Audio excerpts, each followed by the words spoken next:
The writers had no idea who the main character was when they started filming the first episode. And the sitcom that is now considered one of the greatest in British television history was nearly cancelled after its first series was dismissed as grandiose, expensive, and confused. The story behind Blackadder is more surprising than anything Edmund Blackadder himself ever schemed. Fact 1.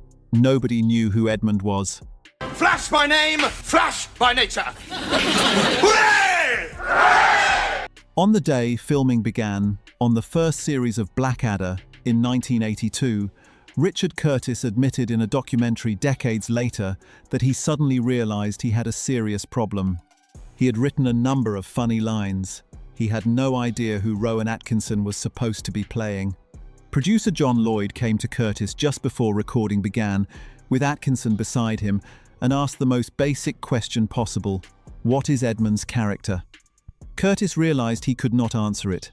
He had written dialogue without establishing a coherent personality for the man saying it. Atkinson, at the same moment, recalled realizing he was not entirely certain who he was supposed to be playing either. The result was visible on screen. The first series, Edmund, is a different creature from every subsequent one, snivelling, weak, and largely incompetent, rather than the sardonic, witty schemer who would define the show from the second series onwards. The pilot episode had actually featured a version closer to the later Blackadder, but something changed between pilot and series, and neither Curtis nor Atkinson could subsequently explain exactly what or why. The confusion at the start of filming produced one of the most inconsistent first series in British sitcom history. The character who stumbles through the medieval period bears almost no resemblance to the character who navigates the Elizabethan court, the Regency drawing room, and the First World War trenches. Blackadder changed more completely between Series 1 and Series 2 than almost any other character in television comedy. Fact 2. The first series was almost the last. Big blue wobbly thing that mermaids live in. The Blackadder was expensive. Unusually for a British sitcom, the first series was filmed partly on location in Northumberland, using real castles and landscapes to create the medieval world the scripts described. The production values were significantly higher than a standard BBC studio comedy, and the budget reflected this. The critical response was not what the BBC had hoped for. The series won an International Emmy Award, but domestic reception was mixed. The show's own advocate in a later BBC poll described it as grandiose, confused, and expensive. The BBC was not persuaded that a second series was justified, and for a time it looked as though the medieval misadventures of Edmund Blackadder would be his only ones. The second series was saved by a fundamental rethinking of what the show needed to be. Curtis brought in Ben Elton as co-writer, replacing Atkinson in that role. The budget was drastically cut. The Elizabethan series was filmed almost entirely in studio, removing the expensive location work entirely. The character of Edmund was reinvented from the ground up as the witty, contemptuous anti-hero that audiences had not quite seen in the first series. The transformation between Series 1 and Series 2 remains one of the most dramatic creative recalibrations in British television comedy. The show that returned in 1986 was unrecognisable in tone, budget, and character from the one that had aired 3 years earlier. Everything that made Blackadder famous came from the second series, not the first. Fact 3. Baldrick's cunning plans started clever. Fetch my dear aunt a raw turnip, will you? But we've all that sodding doors open. One of the most consistent running jokes of the Blackadder series, Baldrick's announcement that he has a cunning plan, followed by a plan so catastrophically stupid as to be useless, was not the original arrangement. In the first series, the relationship between Edmund and Baldrick was essentially reversed from what it would become. The medieval Baldrick is the more capable of the two. His plans, while not always successful, are generally more workable than Edmund's own. It is Edmund in the first series who is the fool, and Baldrick who, at least occasionally, has the better ideas. The dynamic that audiences found so funny in later series, the brilliant schemer burdened with the world's most useless assistant, did not yet exist. The inversion happened as part of the general reinvention between Series 1 and 2, When Edmund became the witty, superior figure of the later series, Baldrick had to become correspondingly more stupid to provide the necessary contrast. Tony Robinson, who played Baldrick across all 4 series, later noted that the character became progressively more reduced with each series, less human, less capable, ultimately closer to a walking punchline than a person. The evolution was deliberate and successful, but it erased something that the first series had, which was a Baldrick who could occasionally be right. The comedy of the later Baldrick depends entirely on his being wrong, always, about everything. The first series Baldrick could not have existed in the same world as the later one. They are, in effect, different characters who happen to share a name. Fact 4. Stephen Fry, named Captain Darling. Cup of coffee, darling? Thank you. In the 4th series, Blackadder Goes Forth, one of the recurring characters is Captain Kevin Darling, the officious played by Tim McInnerny, whose principal function is to be continually humiliated by the comic potential of his own surname. Every time Blackadder addresses him, the word darling becomes a weapon. It is one of the show's most sustained running jokes. The character was not originally called Darling. In the scripts as first written, he was Captain Cartwright, a name with no particular comic potential.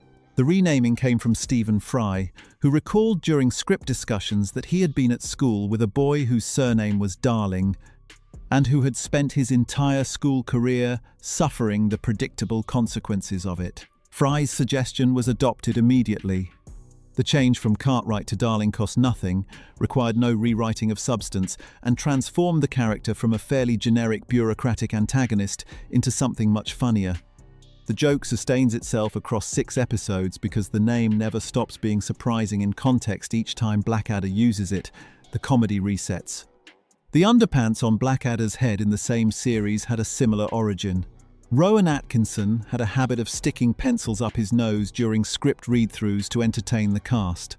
When the script called for Blackadder to feign madness, the method he uses is underpants on head and pencils up nose drawn directly from Atkinson's own off-camera behavior. If you're enjoying this, it would mean a lot if you subscribed. It helps us keep making videos like this one. Just hit that button and you'll never miss a new one. Fact 5. The writers swapped computer disks. Richard Curtis and Ben Elton, who wrote the 2nd, 3rd and 4th series of Blackadder together, developed an unusual working method.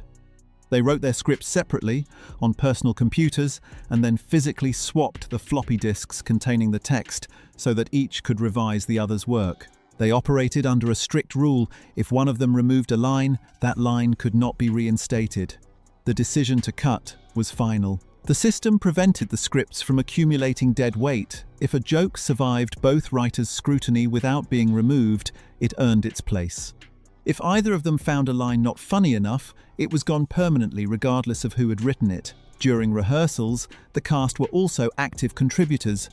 The 4th series in particular saw significant script development during read-throughs, where Fry, Laurie, and Atkinson, all comic writers and performers themselves, questioned, challenged, and rewrote material. The writers found this process increasingly difficult to manage. Tony Robinson later recalled that by the end of the 4th series, relations between writers and cast had become strained over the question of who was making the show better or worse. Producer John Lloyd suggested in interviews that the exhaustion of the scripting and rehearsal process, involving multiple highly talented and opinionated people, all convinced they knew what was funniest, was a significant factor in the decision not to make a 5th series. The process worked brilliantly. It also left everyone involved grateful it was over. Fact 6. The ending nobody expected. The final episode of Blackadder Goes Forth, broadcast on 2nd November 1989, shortly before Armistice Day, is called Goodbye. In it, Blackadder's final scheme to escape the trenches fails. General Melchit's orders arrive. The assault is to proceed at dawn. There is no more time, no more plans, no more cunning. The episode ends in silence. Blackadder, Baldrick, George and Darling climb the trench ladder and go over the top.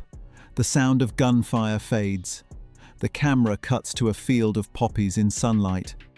No explanation, no joke, no resolution that saves anyone. The audience in the studio, which had been laughing throughout the episode, went quiet. Rowan Atkinson later recalled that sharing that ending with a live audience was one of the strangest experiences of his career. The ending was not universally anticipated in the form it took. There had been concerns throughout production that a comedy set in the First World War risked trivializing the conflict. The BBC had approached the subject carefully. What the final scene achieved was not trivialization, but its opposite, a moment in which the comedy that had sustained 6 episodes suddenly made the tragedy more acute rather than less. The impact of that ending has only grown in the decades since. Military historian Richard Holmes wrote that Blackadder's aphorisms had become fact, that the show's vision of the First World War had shaped how an entire generation of British people understood it. Max Hastings described the common British perception of the war as the Blackadder take on history. A sitcom, ending in silence and poppies, had become the primary lens through which Britain understood its most catastrophic conflict. Fact 7. Hugh Laurie nearly wasn't George. Hugh Laurie, who plays the enthusiastically dim Lieutenant George in the 4th series, was not a regular member of the Blackadder cast from the beginning. He appeared in the 3rd series as the Prince Regent, a character so comprehensively stupid that Blackadder, as his butler, can barely conceal his contempt for the man he serves. The Prince Regent of Series 3 and the Lieutenant George of Series 4 are different characters, but they share a defining quality, a cheerful, catastrophic, entirely well-intentioned idiocy that makes them more dangerous than any deliberate opponent. Laurie played, both with the same fundamental warmth, a performance quality that made the stupidity forgivable and even endearing. Laurie was, at the time of Blackadder Goes Forth, also a co-writer and performer in A Bit of Fry and Laurie, the sketch show he made with Stephen Fry for the BBC. The two men's working relationship gave their scenes together in Blackadder Goes Forth a quality of genuine ease. Melchett and George interact with a fluency that comes from performers who have worked together extensively. Outside the show, Laurie's career after Blackadder took him in directions that would have seemed unlikely in 1989. House, the American medical drama in which he played the lead role of Dr. Gregory House for 8 series from 2004, made him one of the highest-paid television actors in the world.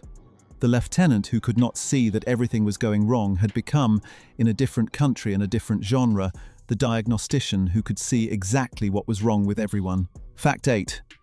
Tim McInnerny almost left permanently. Tim McInnerny, who played Lord Percy in the first 2 series and Captain Darling in the 4th, was not in the 3rd series at all.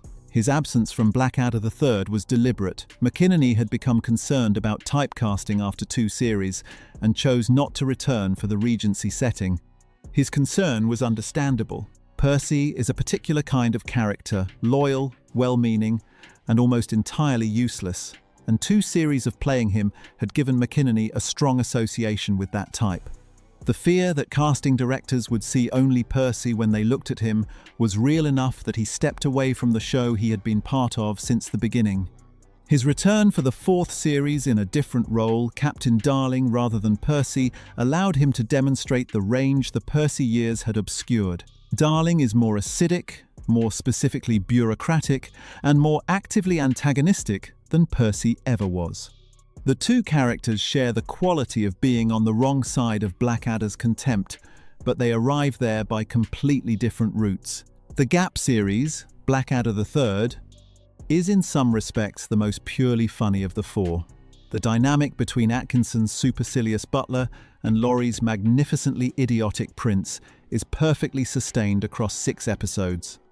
But the return of McInnerny for the 4th series added a dimension of antagonism that the 3rd series, which lacked a comparable foil, could not quite achieve. Fact 9. Half of all regimental goats were called Baldrick. Blackadder Goes Forth was, according to producer John Lloyd, enormously popular within the British Armed Forces during and after its original broadcast. The show's setting in the First World War and its sympathetic portrayal of ordinary soldiers trapped between impossible orders and certain death resonated with serving military personnel in ways that a civilian audience might not have anticipated from a comedy. The measure of this popularity that Lloyd cited was specific and verifiable. At one point, he claimed, approximately half of all regimental goats in the British Army had been named Baldrick.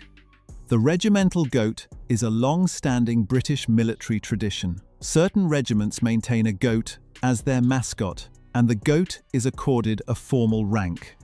The decision to name them after Tony Robinson's character was both an affectionate tribute and a joke that the military understood from the inside. Tony Robinson, who had been knighted in 2013 for public and political services, later reflected on why Baldrick connected so specifically with soldiers. His analysis was direct. Baldrick is an everyman, and most armies are largely composed of everymen who have to act on the whim of senior people they believe are less intelligent than themselves. The private who executes a general's catastrophic orders is a universal figure. Baldrick simply put a face and a name to him. The goats have been something of an ongoing presence. Whether the tradition continues at the same scale is unclear, but the image of a British regimental goat wearing the name of the BBC's most famous fictional private is a measure of how completely Blackadder Goes Forth had been absorbed into military culture by the time the 1990s arrived. Fact 10. The fifth series that never happened. After Blackadder Goes Forth ended in 1989, there were 30 years of speculation, rumour, and periodic announcement about a possible fifth series. Various settings were proposed at various times: a Cold War thriller, a science fiction premise, a version set in Russia during the 1917 revolution called Reinventing, in which Blackadder and Baldrick worked for the Tsar, while Rick Mayall played Rasputin. Richard Curtis suggested at one point that Baldrick might have accidentally assassinated John F. Kennedy. The time-travel short film Blackadder, Back and Forth, made for the Millennium Dome in 1999 and featuring the full cast of the later series, demonstrated that a reunion was physically possible but did not produce a commitment to a new series. The obstacles were consistent. The cast were committed to other projects, the writers were in demand elsewhere, and the ending of Goes Forth had achieved something so complete and so tonally precise that anything added afterwards risked diminishing it. Rowan Atkinson described himself as extremely nervous to speculate about a new series as recently as the 2010s, while acknowledging that no plans existed. What the fifth series would have been, had it happened, is one of British television's most persistent hypothetical questions. What actually exists is 4 series and a handful of specials that collectively constitute one of the tightest, most consistent bodies of work in the history of British comedy. The show that began with nobody knowing who Edmund was ended with an image of poppies that nobody who saw it has ever quite forgotten.